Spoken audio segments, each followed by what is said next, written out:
I knew I was attracted to other boys when I was 10 or 11, but I thought all boys were attracted to boys, and we pretended to like girls. Because, in church and in Boy Scouts, they taught that, that homosexuality was bad. And Robert Rigby is a Latin teacher for Fairfax County Public Schools. He is 55 years old and proudly gay after spending 2 decades trying to be straight, starting when he was in high school. And I talked to my pediatrician about it, and he said there's treatment for that. In college at Dartmouth in the 1980s, he dated a girl while secretly dating a boy. But the turmoil of trying to be something he wasn't led to his first suicide attempt. And afterwards, the medical community steered me to what was called reparative therapy. Reparative therapy is also called conversion therapy. All of the major medical organizations oppose it. The American Medical Association says conversion therapy often includes unethical techniques, including electric shock, deprivation of food, chemically induced nausea, and masturbation reconditioning.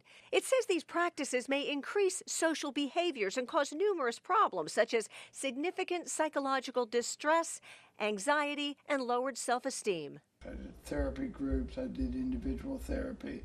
I had an electroconvulsive therapy. That's shock therapy. Shock treatments. How many times? 75.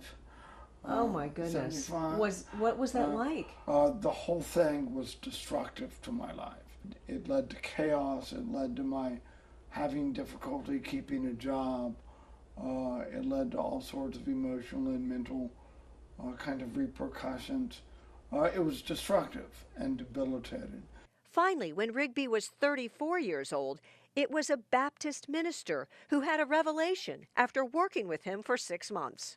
He sat me down and he said, Robert, we've talked about this and you've changed my opinion.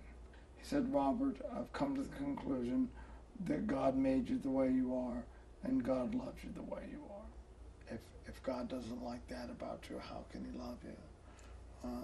And he told me that God loved me.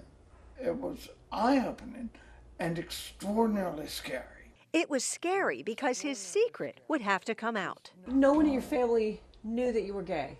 No. They just thought you had a lot of mental issues. Yeah. Because you had been in the psychiatric hospitals.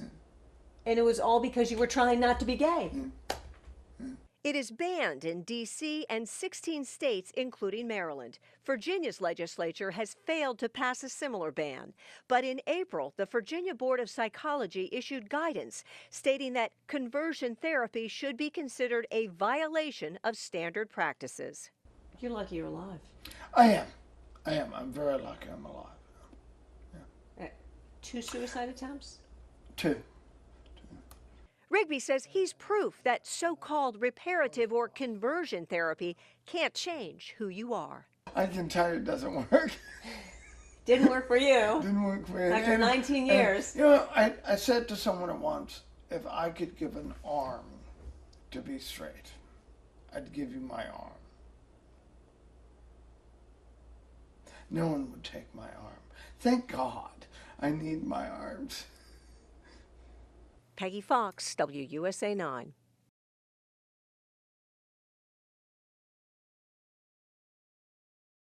It's not easy.